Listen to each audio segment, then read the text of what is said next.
പരിശുദ്ധമായ ഖുർആൻ അവതരിക്കപ്പെട്ട മാസമാണ് റമദാൻ മാസം. അതുകൊണ്ട് തന്നെ ഈ മാസത്തിൽ നമ്മളൊക്കെ ധാരാളമായിട്ട് ഖുർആൻ പാരായണം ചെയ്യുന്നവരാണ്. എന്നാൽ ഖുർആൻ ഓതുമ്പോൾ ഇതുപോലെയുള്ള വ്യത്യസ്തമായ പല അടയാളങ്ങളും നാം കാണാറുണ്ട്. ഇതിൽ ഓരോ അടയാളങ്ങളും എന്താണ് സൂചിപ്പിക്കുന്നത്, ഓരോന്നും നമുക്ക് വ്യക്തമായിട്ട് പഠിക്കാം.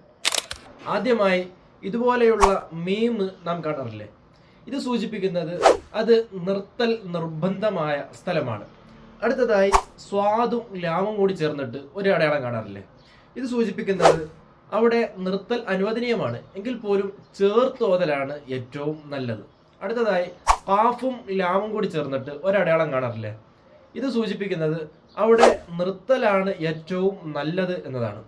അതുപോലെ ജീമ്, ഇതുപോലൊരു അടയാളം കാണാറില്ലേ? ഇത് സൂചിപ്പിക്കുന്നത് അവിടെ നിർത്താം, നിർത്താതിരിക്കാം, നിർത്തലും അനുവദനീയമാണ്, ചേർത്തോതലും അനുവദനീയമാണ്. ഇത് സൂചിപ്പിക്കുന്നത് അത് നിർത്താൻ പാടില്ലാത്ത സ്ഥലമാണ്. ഇൻ കേസ് അവിടെ നിർത്തിപ്പോയി കഴിഞ്ഞാൽ അതിന് മുൻപുള്ളതുകൂടി എടുത്ത് ഓതേണ്ടതാണ്. ഇനി 3 ഡോട്ട് ചേർന്നിട്ടുള്ള 2 അടയാളങ്ങൾ കാണാറില്ലേ?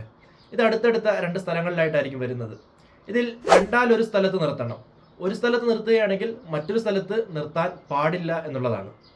ഫോർ എക്സാമ്പിൾ,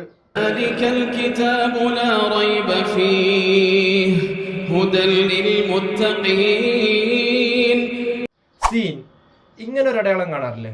ഇത് സൂചിപ്പിക്കുന്നത് സക്കത്തയാണ്, അതായത് അവിടെ നിർത്തണം, പക്ഷെ ശ്വാസം വിടാൻ പാടില്ല. For example,